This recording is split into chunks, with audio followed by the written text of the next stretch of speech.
আব্বু এদিকে আসো, তোমাকে মজা দিব। ছেলেকে ডাকছেন, ডাকার পরে মজা দিবেন বলছেন, ছেলে আইসা হাত চেক করতেছে, চেক করে দেখে হাতে কিছু নাই, আপনি মিথ্যা কথা বলছেন। দলিল আবু দাউদ শরীফের 4991 নাম্বার হাদিস।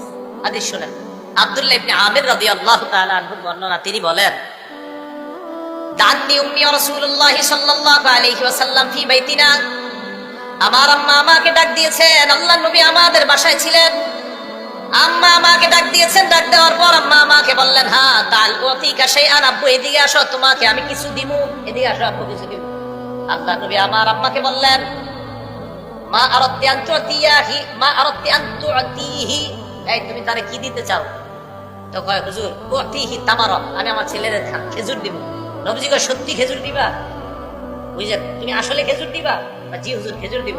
আল্লাহ নবী বললেন, শোনো, আমা আন্নাকি লাউ, দেখেন, আমা আন্নাকি, যদি তুমি মা আতাইতি শাইআ, তোমার ছেলেকে ডাক দেওয়ার পর যদি তুমি কিছু না দিতা, কুতিবাত ইনদাল্লাহি কাযিবা, তোমার নামে আল্লাহর কাছে একটা মিথ্যা কথা লেখা হয়ে যাইত। আব্বু এদিকে আসো, মজা দিব। তুমি যদি তোমার ছেলের ডাক দেওয়ার পর খেজুর না দিতা, এই যে হাতের মধ্যে কিছু একটা আছে, নবীজি বলে, আমা আন্নাকি লাউ লাম তুতিহি শাইআ, তোমার ছেলেকে ডাক দেওয়ার পর যদি তুমি কিছু না দিতা, তাহলে তোমার নামে আল্লাহর দরবারে একটা মিথ্যা কথা লেখা হয়ে।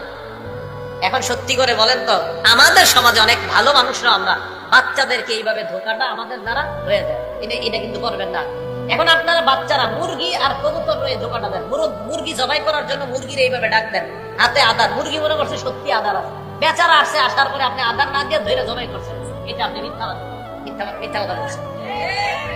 ঠিক আছে, হ্যাঁ, আজকে আপনারা মানে সবাই টেনশনে কি, এটি আপনি কি কইতেছেন আন্তাজি ভাই, আমি তো হাদিস শুনাইতেছি।